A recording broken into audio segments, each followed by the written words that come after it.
Welcome to News Channel 8. I'm Junior Garcia, and here are some of the top stories we have for you tonight. Wang F. Louis and VI delegation meet with CMS officials. VI Puerto Rican celebration draws a crowd, and residents skip the fuss and ride the new Vitran buses for free. These stories and more up next on News Channel 8.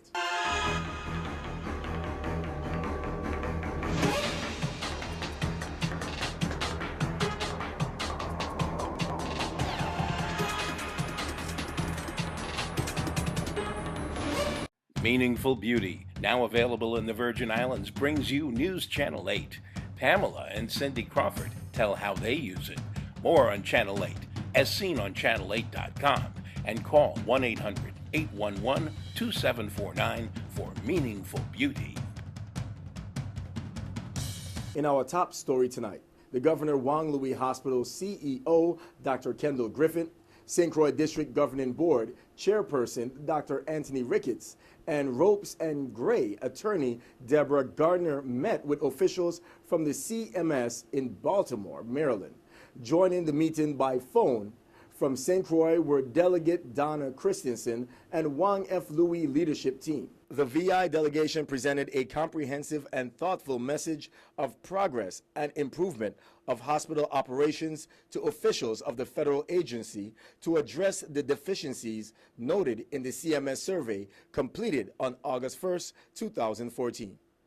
Gardner began the discussion by providing a detailed overview of Wang F. Louis' corrective action plan and addressed the systematic issues identified in the statement of deficiencies. She also advised the decertification was not necessary and would not accomplish CMS's goal. During the meeting, a CMS official posed a question: what is different now? Gardner explained in detail the new and revamped policies, training, enforcement, accountability, and governance procedures at Wang F. Louis. She also described an extremely strong and committed leadership now in place that is empowered and dedicated to a new direction for the hospital, including holding people accountable to the standards they have set. Throughout the 2.5-hour meeting, CMS officials listened and asked questions as representatives from Wang F. Louis meticulously described a myriad of reform measures in place and planned. Christensen provided input as to the repercussions of decertification on the entire Virgin Islands community, including impacts to tourism, the economy, unemployment, and medical care on St. Croix. In other news, Governor John DeYoung brought together several department and agency heads to get an overview of respective roles each agency must perform as emergency first responders in cases related to the medical examiner's office and the transportation of the dead. As the medical examiner's office is a component of the VI Department of Justice, officials of the Attorney General's office led the briefing, which took place at Government House on St. Thomas. At the meeting, Health Commissioner of Health, Derice Plaskett, EMS Coordinator, David Sweeney, Department of Health Territorial Medical Doctor, Dr. Mark Jerome, Police Commissioner Rodney Carrad Sr., and representatives of both VITEMA and VI Fire Services were briefed by Deputy Chief Attorney General Wayne Anderson on standard operating procedures as it relates to the acceptance and transportation of the dead. The medical examiner's office is responsible for accepting the deceased in all situations and has been meeting since June with both the government agencies and nonprofit volunteer rescue squads from each island to discuss the clarified roles, chain of command, and protocols in all emergency situations. The volunteers throughout this community have our sincere gratitude for their dedication in emergency response. These volunteers and our government agencies work well together and often assist when government agencies are challenged by staff shortages. However, government agencies have the primary responsibility and must be allowed to take the lead positions in emergency response. the Young said. A Skip the Bus campaign launched by Public Works and the VI Energy Office offered residents free bus services and a chance to see the territory's new Vitran buses in action. We're here aboard a full bus, as the Lieutenant Governor corrected me, a bus with a heap of folks here at the island of St. Croix, where having the first ceremonial bus ride, where the Vitran is taking off from the Lorraine bus terminal for a ceremonial ride into downtown Christiansted and obviously returning back into Christiansted. It truly has been a glorious day for the Department of Public Works on the auspices of Vitran, the collaboration with the Virgin Islands Energy Office. It really has been a successful day, and we're just looking forward for the continued improved ridership here with Vitran throughout the territory. At the end of the day, you know, our sole purpose here is it to improve public transportation, and with the incorporation of all these new buses, a total of 22 new buses within the territory, 10 heavy-duty buses and 12 medium-duty buses. The distribution being four heavy-duty buses here on St. Croix, 5 medium-duty buses, and same thing on St. Thomas, and then on St. John we have 2 heavy-duty and 2 medium-duty. So right now we're seeing an increased ridership, and we just look forward for growth within Vitran. The folks came out to support the implementation and the new bus service, and they're all excited. They're speaking about the AC and the cleanliness of the bus. But I'd like to put out a plea to the riders who participate in the mass transit. We need to keep the buses clean, show respect to the drivers and to the other customers on the bus. And let's be friendly and help each other. Boy, it's nice. It's nice today, and I wish everyone good luck and support the program. One thing we want to remind our riders throughout the territory is that the buses are only going to be stopping. The buses are only going to be stopping on designated bus stops. We know oftentimes folks want to pull the pull cord and what have you, but we have instructed our drivers that they're only to stop at the designated stop. So we want to make sure that everybody gets on and off the bus safely. So again, I just want to encourage everybody, make sure you pull the chain when it's time to get off at a designated bus stop. Good afternoon. We're here someplace between Sunny Isles and Cyan Farm, riding the wave. So I'm glad we have a great turnout. Everybody came out. There was standing room only on this bus, and I understand that all day long the ridership has been great. We encourage people to keep that up, to continue to support the Vitran system, the mass transit system. Let's get some of these cars off the road. Let's address this traffic congestion a bit. Let's save a little bit of money. It's just $1 to ride the bus. And we're very happy to be able to partner with Public Works to get this done. We're having a great time here on the bus. Standing room only. If you miss it, you'll miss it. This opportunity to encourage the people of the Virgin Islands, whether it be St. Thomas, St. John, St. Croix, ride the wave. Vitran is here to provide you public transportation, reliable, efficient, safe transportation. And we just want to reintroduce ourselves to the community as providing reliable service. So please come out and support the Virgin Islands Transit Authority. Well, actually, we're not even an authority, but the Virgin Islands Transit, Vitran. Stay tuned. We have more news right after this. This is News Channel 8.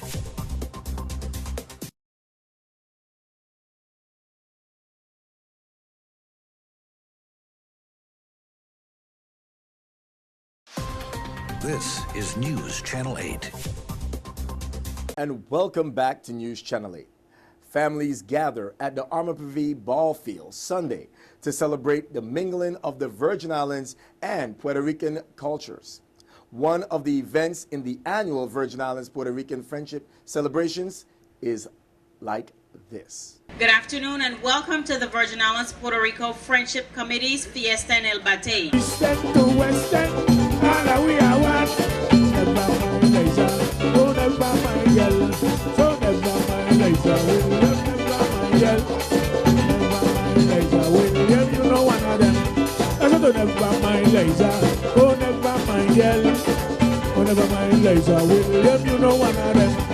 From Christiansted to Fredericksted, and we are one. Never mind later, oh never mind girl. St. Croix to Puerto Rico, and we are one. Never mind later, oh never never mind, girl. Good afternoon. My name is Aliyah Watley, your VIPR Friendship Princess 2014. Thank you for coming. Good afternoon, everyone. This is Domitila Vargas from the VI Puerto Rico Friendship Committee. Having a wonderful day here at the Arma Pavie Ballpark with the Family Fun Day, or traditional Family Fun Day. Everybody here is having a good time, and it's going to get better because we have Stanley and the 10 Sleepless Night, and we are going to have from Puerto Rico the Banda Siglo XXI. We have vendors, we have games, we have a cockfight, and it's going to be great. This is our 50th anniversary. We are celebrating big. And we invite everybody for next Saturday, the 11th, October the 11th, is going to be the Hispanic Parade. It's the very first time that the Hispanic community as a whole, not only the Puerto Ricans, is going to have a parade. So everybody come out Saturday the 11th from 11 in the morning till 2 or 3 in the afternoon, starting at Basin Triangle and ending at the Vegetable Market. Buenas tardes, amigos, yo soy Pablo Rojas y para agradecer el apoyo tan grande de la comunidad a los eventos de los 50 años del Comité de la Amistad entre Islas Vírgenes y Puerto Rico. En este momento estamos en el complejo deportivo Arma Pavie celebrando nuestra fiesta en el Batey. Apenas empezamos hace una hora y esto ya se está llenando de muchas personas que vienen a disfrutar de lo que es el mes de la herencia hispánica, una parte de las celebraciones. Así que seguimos invitándolos para la próxima semana a la gran parada de la hispanidad, nuestra primera parada del mes de la hispanidad del Islas Vírgenes y Puerto Rico, Comité del 2014. Así que saquen sus banderas, saquen su ropa típica, demuestren que son mexicanos, venezolanos, cubanos, ecuatorianos, de toda Hispanoamérica. Serán bienvenidos a esta gran fiesta de la hermandad de las Américas aquí en la bella y hermosa isla de Santa Cruz, que nos arropa y nos bendice. Gracias a Dios y gracias al comité con todos sus miembros que realizamos, porque me cuento también con ellos, a un gran trabajo en esta comunidad para celebrar nuestras raíces hispanas. Vengan y disfruten con nosotros de todas nuestras actividades. Gracias. I'm having pasteles, which is a traditional dish of Puerto Rico, and my mother used to make it when we were younger, and she taught us how to make it with green banana. You have stewed pork and yautía and a couple other ingredients, and of course the Puerto Rican seasoning with Puerto Rican sweet pepper. Delicious. This is the St. Gravitas Dancers booth, celebrating 34 years, and I have here Miss Betty Lynch from Felixton. From Betty's Kitchen. From Betty's Kitchen. We have red pea soup, calalo, crab and rice, Vienna cake, chocolate cake, guava berry tart, carambola tart, red grout, salted potato salad. Hi, I'm Noemi Garcia, and I'm the Associate State Director of Communications and Outreach for ARP Virgin Islands. I'm here over at the VIPR Family Fun Day, and we're here because we are again talking about our VIW2K campaign. We are trying to get your questions answered by the candidates who are running for office, and we are using precisely today the flat person, Dr. Cintron. So come down and check it out. It will be nice to get a question from you in English, in Spanish. It can be both ways. Para los que hablan en español, estoy aquí. Soy Noemi García, directora asociada de comunicaciones y servicio a la comunidad de ARP Las Vírgenes. Y estoy aquí lanzando otra vez el programa de VIW2K. Y los dañeros quieren saber con el doctor Cintrón como una persona de papel. Pueden venir a sacarse foto con él preguntándole las preguntas que tengan a los candidatos que están corriendo para oficina. Así que esperamos verlo por acá, aquí en el VIPR, Día de Fiesta del Batey. Awesome celebration. We will bring you more highlights throughout the week. Don't touch that remote. We have more news coming up next. This newscast has been sponsored by Mario's Virgin Crystal. Let us save you the hassle of lugging those jugs around. Purified bottled water conveniently delivered to your home or office. Also available in your favorite grocery store. Call 773-2810. This is News Channel 8.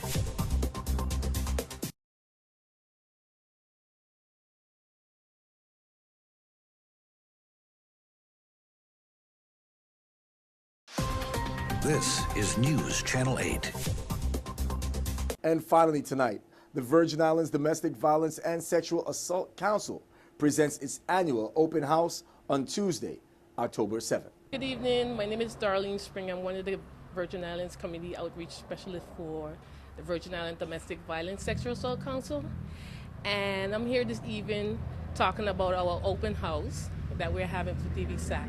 DVSAC is actually the Domestic Violence Sexual Assault Council, and we was in existence since 1997. We just had a killing of domestic violence, and we trying to actually stop domestic violence and sexual assault here in the Virgin Islands. This is the third annual open house that we're having for the Domestic Violence Sexual Assault Council. And what we're doing really is to bring awareness here in the Virgin Islands. The open house, a lot of times, a lot of people do not know that the Domestic Violence Sexual Assault Council, we're the one who actually do the educational part, which we actually work with the Women's Coalition in doing the work that we're doing.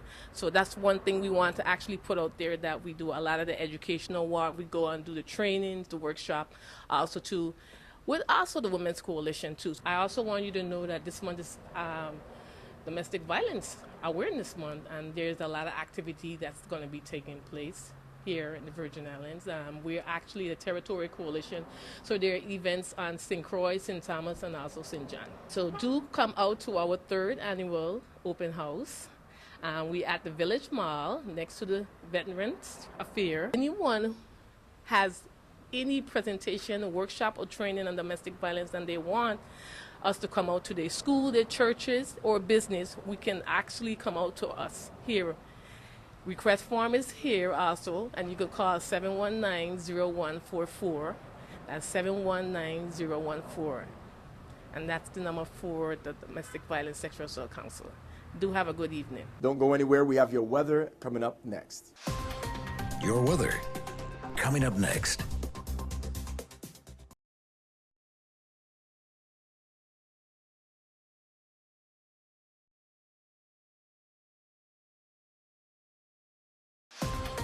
Your weather. Welcome back, and here's a look at your local weather. Tonight, scattered showers, mainly after 3 a.m. Partly cloudy with a low around 78. East-northeast wind 18 to 21 miles per hour. Chance of precipitation is 40%. New precipitation amounts of less than 1/10 of an inch possible. Tuesday, scattered showers, mostly sunny with a high near 86. East-northeast wind 14 to 18 miles per hour. Chance of precipitation is 40%. New precipitation amounts between 1/10 and 1/4 of an inch possible. On Tuesday night, scattered showers and thunderstorms. Partly cloudy with the low around 75. East-northeast wind 10 to 16 miles per hour. Chance of precipitation is 40%. New rainfall amounts of less than 1/10 of an inch, except higher amounts possible in thunderstorms. This is Cheryl Francis with your Channel 8 News Weather. Thank you for tuning in. That's all we have for local news. Do not forget to like us on Facebook at WSVI-CH8. Also, follow us on Twitter at WSVI-TV News Channel 8. You could also log on and see us on YouTube at WSVI-TV News Channel 8. See us anywhere in the world on your smartphone or tablet. I'm Junior Garcia, and World News is up next. Good night, Virgin Islands. Meaningful Beauty, now available in the Virgin Islands, brings you News Channel 8. Pamela and Cindy Crawford tell how they use it. More on Channel 8, as seen on channel8.com, and call 1-800-811-2749 for Meaningful Beauty.